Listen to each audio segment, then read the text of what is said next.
வணக்கம். சென்னையில வந்து நான் அதாவது எங்க ஊர்ல வண்டியில ஓட்டிட்டு போயிட்டுருக்கப்போ, நெறைய சினிமா போஸ்டர்ஸுங்க, நெறைய படம் வந்திருக்கு போல இருக்கு. அதில சைடு கண்ல பார்த்தேன். ஏதோ ஒருத்தர் மேல உட்காந்து ஒரு பொம்பள வந்து முத்தம் குடுத்துட்டு இருந்துச்சு வாயில. ரெட் ஃப்ளவர்ன்னு போட்டிருந்தாங்க. சரி ஏதோ வந்து 2 நாள்ல ஓடிட்டு போற படம். எதுக்கு கண்டுட்டுன்னு சொல்லிட்டு அந்த போஸ்டர் கூட நான் உத்து பார்க்காம போயிட்டேன். அது வந்து சில விதங்கள்ல என்ன ஈர்க்கும் விதமா இருந்தாலும். நான் பாட்டு வீட்ல வந்து நியூஸ் பார்த்துட்டு சாப்பிட்டு தூங்கலான்னு வந்து டிவிய பார்த்துட்டு இருந்தப்போ, ஒரு நண்பர் ஒருத்தர் கால் பண்றாரு. "பிரதர் இத பாருங்க. இந்த போஸ்டர பாருங்க.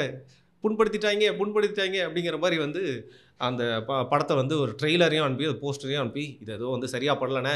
நீங்க இத பார்த்துட்டு வந்து பேசணும்." அப்படின்னு சொல்லிட்டு என்ன நல்லா ஏத்தி விட்டாப்புல. அது மட்டும் இல்லாம அவங்க ஊர்ல வந்து ஹவுஸ்ஃபுல்லா ஓடிட்டு இருக்கு அப்படின்னு சொல்லிட்டாப்புல. அது மட்டும் இல்லாம IMDbல வந்து 9 பாயிண்ட் சம்திங் ரேட்டிங் வேற குடுத்துட்டாங்க. இது வந்து பார்த்தீங்கன்னா வந்து இந்த டிக்கெட் புக் பண்ற ஆப்ஸ்லயே வந்து 9க்கு மேல ரேட்டிங் குடுத்துருக்காங்க. எங்க ஊரே வந்து அந்த தியேட்டருக்குள்ள தான் குமிஞ்சிருக்கு. நீங்க இந்த படத்த வந்து பார்த்தே தீரணும். நான் வேணா உங்களுக்கு காசு அனுப்புறேன். உங்களுக்கு வேணா புக் வேணா பண்றேன். நீங்க போய் பார்த்துட்டு இத பத்தி பேசுங்க அப்படின்னாப்புல. ஐயய்யோ! நம்மளையும் வந்து நம்பி இந்த மாரி ஒரு கொடூரமான படத்த வந்து பார்த்துட்டு, அதில ஏதோ தப்பான விஷயம் இருக்கு போல இருக்கு. மக்கள்கிட்ட வந்து இந்த படத்த பார்த்துட்டு நெறைய உண்மைகள வந்து சீக்ரெட்ஸ வந்து நம்ம டீகோட் பண்ணி கொண்டு போய் சேர்க்கணும் அப்படின்னு சொல்லிட்டு, நானும் நைட்டோட நைட்டா அந்த படத்த அடுத்த நாள் பார்க்கறதுக்கு புக் பண்ணிட்டு, போய் உட்கார்ந்தேங்க. ஃபர்ஸ்ட் இந்த படத்தோட பாசிட்டிவ்ஸ பத்தி பேசிறலாம் அப்படின்னு நம்மளுடைய ஒரு ரிவ்யூவர் சொல்லுவார்ல, அந்த மாரி இந்த படத்தில இருக்கிற ஒரே ஐயோ! அது பாசிட்டிவ்னு சொல்ல முடியாதே.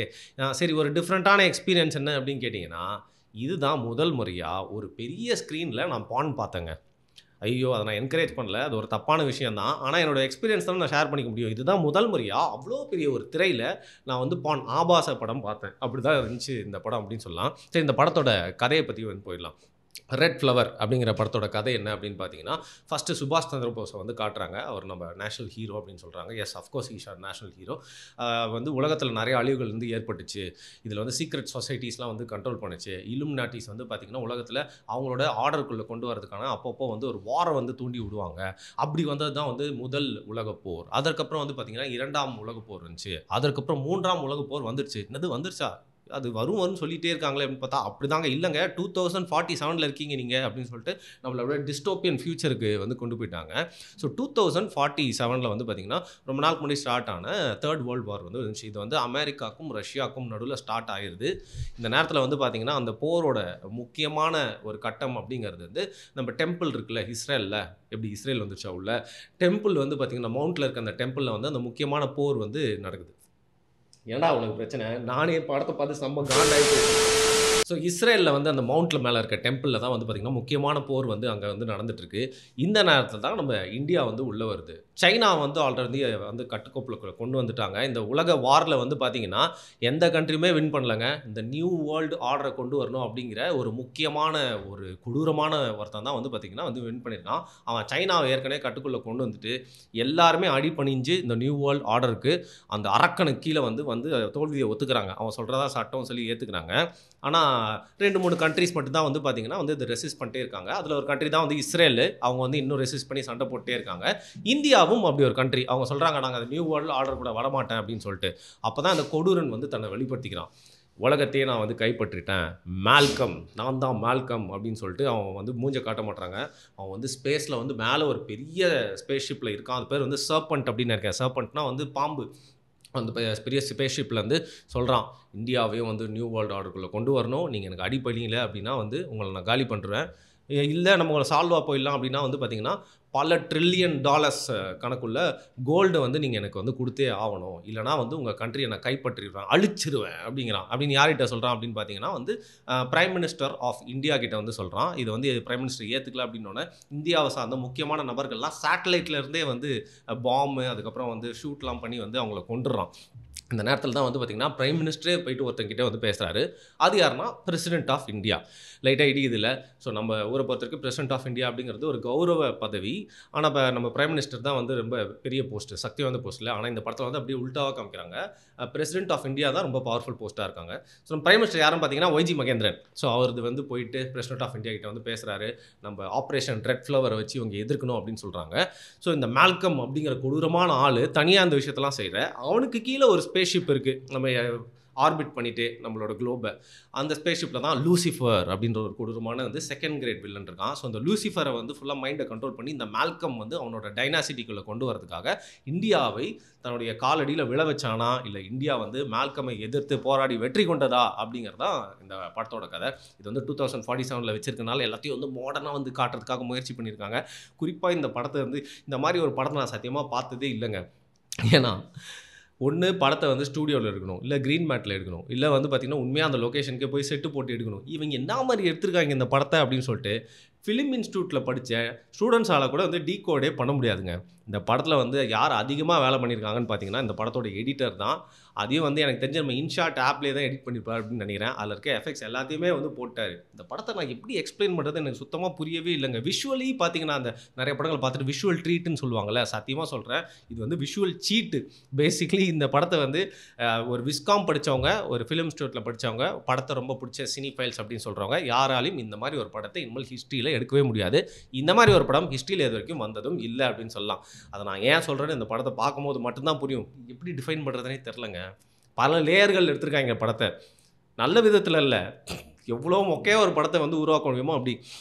முக்கியமாக வந்து பார்த்திங்கன்னா இந்த படத்தில் யார் யார் நடிச்சிருக்கா சொல்கிறேன். ஹீரோ வந்து விக்னேஷ். இவர் வந்து 90s கிட்ஸ்க்கு கொடிகட்டி பறந்த அப்படின்னு ஒரு ஹீரோன்னு சொல்ல முடியாது. அந்த காலகட்டத்திலே வந்து 2-3 பாட்டுனால வந்து ஹிட் ஆகி அதுக்கப்புறம் 2-3 நல்ல படங்கள் நடிச்சுட்டு அதுக்கப்புறம் காணாமல் போயிட்டார். அவர் வந்து இந்த படத்தில் வந்து கம்பேக் கொடுத்துருக்காருங்க. இந்த கம்பேக் எப்படி இருக்குன்னா, தயவுசெய்து கோ பேக் அப்படின்னு சொல்லிட்டு நம்ம வந்து சொல்கிற மாதிரி இருக்குது. ஏன்னா இவர் வந்து ரெட்டை கேரக்டர் பண்ணியிருக்காரு. ஒன்று விக்கி, இன்னொன்று மைக்கிள். இந்த விக்கி மைக்கிள் அங்கே வந்து அண்ணன் தம்பி கேரக்டர். இவங்க வந்து பேசும்போதெல்லாம் வந்து பார்த்திங்கன்னா நிறைய இடத்துல ஒரு வாயே அசைய மாட்டேது. பின்னாடி பார்த்தா மைண்ட் வாய்ஸ்லேயே பேசினிருக்காரு. திடீர்னு பார்த்தா பேசுகிறாரு, அது அவர் வாய்ஸ் மாதிரியே இருக்க மாட்டேங்குது. அவர் என்ன பண்ணுறாரு அப்படிங்கிறத புரிஞ்சுக்கிறதுக்குள்ளே பாதி படம் வந்து முடிஞ்சிச்சு. அதாவது இன்டர்வல் வந்து வந்துச்சு. இதோட முக்கியமான விஷயம், நான் ஏன் வந்து ஒரு பெரிய பான் மூவி ஆபாச படத்தை ஸ்க்ரீனில் பார்த்தேன்னு சொன்னீங்கன்னா, இதில் பெண்களை ஆனால் டிக்கெட் புக் பண்ணும் போதே ஏ சர்டிஃபிகேட்டு ஒரு வார்னிங்லாம் கொடுத்துச்சு. ஆனால் இவ்வளோ ஏவாக இருக்கும்னு நான் எதிர்பார்க்கலங்க. நல்லா கேபிட்டல் ஏ போட்டு ஒரு ரவுண்டு போட்டுக்கலாம். அந்த அளவுக்கு பெண்களை வந்து, அதுவும் வந்து இந்திய பெண்கள் மட்டும் இல்லை, இந்தியாவிலே தமிழக பெண்கள் மட்டும் இல்லை, நார்த் இந்தியன் பெண்கள், சவுத் இந்தியன் பெண்கள், அதுக்கப்புறம் Russians, English women, Americans, black women, சைனீஸ்னு எல்லாரையுமே கூப்பிட்டு வந்து சும்மா கம்மி கர்ச்சீஃப் காஸ்டியூமில் நடிக்க வச்சு எந்த அளவுக்கு ஆபாசமாக காட்ட முடியுமோ அந்த வந்து காட்டியிருக்காங்க. இதை வந்து நானும் என்னுடைய நண்பரும் போய் பார்த்தோம். ஒரு ஆண் நண்பர், அவரும் நானும் வந்து பார்த்திங்கன்னா சரி அவரை ஏமாற்றி கூட்டின்னு போயிட்டு ஒரு சம படத்துக்கு கூட்டின்னு போகிறேன்னு சொல்லிட்டு பின்னாடி பார்த்தா எல்லாம் குடும்பமாலாம் வந்து உட்காந்துருக்காங்க. ஒரு 20 பேர் தான் உட்காந்து அந்த தேட்டரில். அவங்களாம் எப்படி இந்த படத்தை வந்து அவ்வளோ நேரம் உட்காந்து பார்த்தாங்கன்னே தெரியல. அந்த 20 பேர்லேயே வந்து பார்த்திங்கன்னா அங்கே படம் பார்த்துட்டு இருக்கும்போதே வந்து கடைசியில் முடிக்கிறப்போ வந்து ஒரு 6 பேர் தான் இருந்திருப்போம். அந்தளவுக்கு வந்து ஒருத்தரோட லெவல், அதாவது ஸ்குவிட் கேம் மாதிரி ஆயிடுச்சு இந்த படத்தை பார்த்து பிடிக்கிறதே. சில பேர் இன்டர்வலுக்கு முன்னாடி எஸ்கேப் போகிறாங்க, சில பேர் இன்டர்வலுக்கு வந்து ஒன்றுக்கு போகிறோம் போனோம் திரும்பி வரவே இல்லை, சில பேர் வந்து கிளைமேக்ஸ் வர என்னால் பொறுமை இழக்க முடியாது, 200 போச்சு அப்படின்னு சொல்லிட்டு வந்து போயிட்டாங்க. கடைசியில் திரும்பி பார்த்தா நாங்கள் 6 பேர் தான் இருந்தோம். அதான் புரிஞ்சுட்டு அந்தளவுக்கு இந்த கலையை ரசிக்க ஒருத்தங்கலாம் வந்து பார்த்திங்கன்னா பாப்கார்னை சாப்பிட்டு அப்படியே பார்த்துன்னு இருக்காங்க அந்த படத்தில். அவன் ஏன் பார்த்துருப்பான்னு சொல்லிட்டு நான் சொன்ன சில விஷயங்கள் மூலியமாக உங்களுக்கு வந்து கழிச்சுப்பீங்கன்னு நினைக்கிறேன். அந்த ஆபாசமும் வந்து பார்த்திங்கன்னா சுத்தமாக பார்க்கவே முடியல, அந்தளவுக்கு ஒரு கொடூரமாக இருந்தது அப்படின்னு சொல்லலாம்.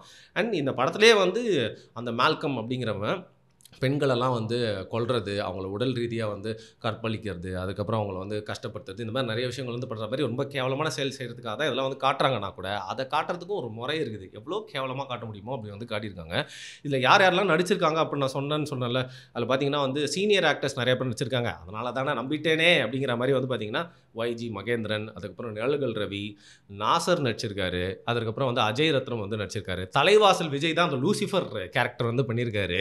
மால்கம்ன்ற கேரக்டர் யாரும் கடைசி வரைக்கும் காமிக்கவே மாட்டாங்க. இதையும் தாண்டி பல வெள்ளைக்கார பெண்கள், பல வெள்ளைக்கார ஆண்களும் வந்து நடிச்சிருக்காங்க. இவங்கெல்லாம் ஏதோ வேலை இல்லாமல் கோவா பக்கம் சுற்றிருந்தாங்க போல இருந்து அவங்களாம் ஒரே லாரியில் ஏற்றி இந்த படத்தில் வந்து எல்லாருக்குமே ஒரு ரோல் கொடுத்துருக்காங்க. அந்தளவுக்கு இதில் வந்து பார்த்திங்கன்னா வந்து இட்ஸ் அ வெரி பைலிங்குவல் மூவின்னு சொல்கிறத பேன் வேர்ல்டு மூவி. அந்தளவுக்கு எல்லா நாட்டிலேருந்தும் நடிகர்கள் வந்து இறக்கியிருக்காங்க. இதை தாண்டி ஏன்டா இல்லுமினாட்டி சிம்பிள் போட்டிங்க அப்படின்னு கேட்குறீங்களா? அதான் நியூ வேர்ல்டு ஆர்டர் எல்லாமே வந்துச்சு. ஸோ இந்த இல்லுமினாட்டி சிம்பிள் இருக்குல்ல, அந்த கண்ணு இருக்குது, அதை பட்டம் ஃபுல்லாக காட்டினே இருக்கிறாங்க. படத்தில் வந்து ஒளிச்சு வைக்கிறதாண்டா குறியீடை வச்சே ஒரு படம் எடுத்தால் அது வந்து இந்த இலைமறை காயாக இருக்கிறதுலடா மூஞ்சிக்கு நேரம் எத்தனை வந்து தேய்க்கிறீங்க. அந்தளவுக்கு இந்த இல்லுமினாட்டி சிம்பிளை காட்டி இனிமேல் அதை பார்த்தாலே டே போடா கம்நாட்டி அப்படின்னு சொல்லி கடந்து போகிற அளவுக்கு போர் அடிச்சிருச்சு அப்படின்னு சொல்லலாம். எல்லாருமே வந்து பார்த்திங்கன்னா நான் போட்டுருக்கிற மாதிரி வந்து அந்த இல்லுமினாட்டி டாலர்ஸ் வந்து போட்டிருக்காங்க. இந்த சிலுவை டாலரும் போட்டு நிறைய பேர் வராங்க. சிலுவையும் இல்லுமினாட்டி டாலர் எல்லாருமே சேர்ந்து ஒரு பக்கம் வந்து ஓடுன்னு இருக்காங்க. இதில் முக்கியமான விஷயம் என்னென்னா, சில படங்கள்லாம் பார்த்திங்கன்னா ப்ரொபகேண்டா, ரிலீஜியஸ் ப்ரொபகேண்டா மூவின்னு சொல்லுவாங்க. இது வந்து சில நேரத்தில் பார்த்தா இது வந்து ஒரு இல்லுமினாட்டி படம் அப்படின்னு நினச்சேன். திடீர்னு பார்த்தா இது வந்து ஒரு கிறிஸ்டியானிட்டியை ப்ரீச் பண்ணக்கூடிய கிறிஸ்டியன் மதத்தை வந்து பரப்பக்கூடிய படம்னு பார்த்தேன். ஆனால் எல்லாத்தையும் கலந்து கட்டி அடிச்சிருக்காங்க. டக்குன்னு பைபிள் வசனம் வருது, திடீர்னு பார்த்தா பேய் வந்து ஏதோ பேசுது, திடீர்னு பார்த்தா வந்து பெண்களை வந்து எவ்வளோ கேவலமாக பண்ணிருக்கானுங்க, திடீர்னு பார்த்தா ரொமான்ஸு, அதுக்கு ஒரு பாட்டு, இதில் மியூசிக்குன்னு ஒருத்தன் போட்டிருக்காரு. வேணாம் ப்ரோ, உங்கள பத்தி நான் எதுவுமே சொல்லவே விரும்பல. ஹிட்டன் டேலண்ட்ஸ் இருக்குதும்மா. சில ஹிட்டன் டேலண்ட்ஸ்லாம் வந்து ஹிட்டனாவே இருக்கணும். வெளில வரவே கூடாது. அப்படிங்கிற மாரி தான் இருந்துச்சு. அதையும் தாண்டி இதில ஜான் விஜய்ன்னு நடிச்சிருக்காரு. அத நான் மறந்துட்டேன். நடிப்ப பத்தி என்ன சொல்லணும்னா, இந்த மாரி கேவலமான படங்கள்ல வந்து நடிப்பு ரொம்ப கேவலமா இருக்கும் இல்லையா? அதுக்கு கேவலமா நடிக்கக்கூடிய ஒரு மொக்க நடிகர்லாம் கூப்பிட்டு தான் நடிக்க வச்சிருப்பாங்க. இந்த படத்தில எப்படின்னு பார்த்தீங்கன்னா, டைரக்டர் ட்ரெயின் பண்ணியிருக்காரு. நாசரு, ஜான் விஜய்லாம் நல்லா நடிக்கக்கூடிய நடிகர் தான். தலைவாசல் விஜய் எல்லாமே நல்லா நடிக்கக்கூடியவங்க தான். ஆனா இவங்கள வந்து சார் என்ன சார் நல்லா நடிக்கிறீங்க. ஒரு மாரி நடிங்க சார். அது எப்படி சொல்றதுன்னே தெரியல. பைத்தியக்காரத்தனமா நடிங்க சார். லூசுத்தனமா நடிங்க சார். நடிப்பே தெரியாதுன்ற மாரி நடிங்கன்னு சொல்லிட்டு வேலை வாங்கியிருக்காரு. ஏன்னா டயலாக் டெலிவரி, அவங்களோட பாடி லாங்குவேஜ், அவங்க பார்க்குறது எல்லாமே வந்து பார்த்தீங்கன்னா, "டேய் ஏன்டா அப்படி பார்க்குற?" அப்படிங்கிற மாரி நம்மளுக்கே வந்து ஒரு பயம் வந்துரும். நம்மளுக்கு தெரிஞ்ச நடிகர்கள் அவங்களே வந்து எவ்வளோ கேவலமா நடிக்க வைக்க முடியுமோ, அந்த அளவுக்கு மொக்க பெர்ஃபார்மன்ஸை வந்து டைரக்டர் எக்ஸ்ட்ராக்ட் பண்ணியிருக்காரு. இவர் ஏதோ ஒரு டிஃப்ரெண்ட்டான ஒரு படத்த எடுக்க ட்ரை பண்ணியிருக்காரு. எப்போ ட்ரை பண்ணியிருக்காருன்னா, இந்த படத்தோட ஐடியாவ யோசிக்கிறப்போ. அதற்கப்புறம் செட்டுக்கு வந்து இவர் எடுத்தது எதுவுமே வந்து பார்த்தீங்கன்னா, ரொம்ப டிஃப்ரெண்ட்டான ஐடியா தான் தலைவரே. நீங்க வந்து கண்டிப்பா உங்கள வந்து ஒரு படத்தில ஹிஸ்ட்ரி, இந்தியன் சினிமால ஹிஸ்ட்ரின்னு எடுத்தாங்கன்னா, இந்த படத்த பாத்துறாதீங்க, தாண்டி போயிருங்க அப்படின்னு சொல்ற அளவுக்கு தான் வந்து இந்த படம் இருந்துச்சு அப்படின்னு சொல்லலாம். ஸோ பேசிக்கா கான்செப்ட் ரொம்ப நல்லா இருந்துச்சு. அத தாண்டி இந்த படத்தில எதுவுமே இல்ல. கொஞ்ச நாளைக்கு முன்னாடி வந்து ஒரு பேய் படத்த Instagram இன்ஃப்ளூயன்ஸ் மூலியமா வந்து அப்படி இருக்கு, இப்படி இருக்குன்னு சொல்லி படத்தில வந்து ஆட்கள இழுத்து அத ஹிட் அடிச்சுட்டாங்க. எனக்கு தெரிஞ்சு இதில புக்கிங் ஆப்ஸ்க்கு காசு குடுத்துருக்காங்க. IMDbல ஏதோ ஒரு வேலை பண்ணியிருக்காய்ங்க. அது மட்டும் இல்லாம அ இதோட ட்ரெய்லர் கீழயே இந்த படத்தோட டீமே போயிட்டு கீழ ஃபுல்லா கமெண்ட் பண்ணி இது ஒரு 1,000,000 வரைக்கும் வர வச்சு இது ஒரு செம்ம படம் போல அப்படின்னு சொல்லிட்டு, அது மட்டும் இல்லாம இந்த இல்லுமினாட்டி சிம்பல்லாம் பார்த்தா நம்ம கிளிக் பண்ணி நெறைய பேர் பார்க்கறதுக்கு கியூரியாசிட்டி இருக்கா? அதெல்லாம் யூஸ் பண்ணி ஏமாத்திருக்காய்ங்கங்க. இனிமேல் இந்த சீக்ரெட் சொசைட்டின்னு சொல்லுவாய்ங்க. இந்த படத்த மட்டும் சீக்ரெட் சொசைட்டி பார்த்தாங்கன்னா, "ஏங்க நாங்க சீக்ரெட்டா எங்கேயோ இருக்கிறதுனால தானே நீங்க எங்களலாம் வச்சு இந்த படம் எடுக்கிறீங்க. நாங்க வெல்த்தியா வெளிலயே வந்துர்றோம்டா.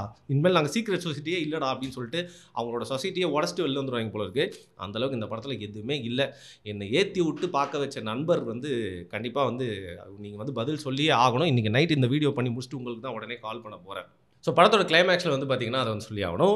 பெரிய மால்கம் வந்து மேல இருந்து ஸ்பேஸ்லேருந்து ஃபுல்லா அணுகுண்டுகள்லாம் நோக்கி இந்தியாவ நோக்கி பாயுது. அப்படியே 10 அணுகுண்டு வந்துன்னே இருக்குது. நம்ம விக்னேஷ் ஹீரோ இருக்கார்ல, அவர் வந்து பார்த்தீங்கன்னா, வெறும் ஜீன்ஸ் பேண்ட், கண்ணாடி, சட்டை, ஒரு டிஃப்ரெண்ட்டான ஹேர் ஸ்டைல், கையில துப்பாக்கி கூட இல்ல. அப்படியே வெறும் கையோட அதெல்லாம் எப்படி நிறுத்துறாரு இந்த படத்தில அப்படிங்கிறது தான் ஒரு கொடூரமான வந்து கிளைமேக்ஸ். வழக்கம் போல இந்தியா காப்பாற்றப்படுகிறது.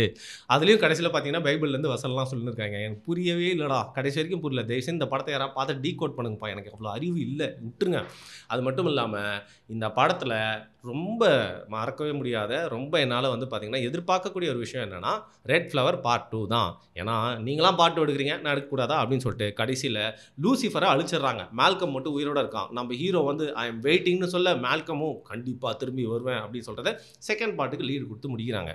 ஸோ திருப்பியும் நான் சொல்ல வர்றது என்ன, சீக்ரெட் சொசைட்டி, இல்லுமினாட்டி, கான்ஸ்பிரசி, கான்ட்ரோவர்சி இந்த வார்த்தைக்கு எல்லாத்துக்குமே ஒரு மரியாதையே போயிருச்சுடா.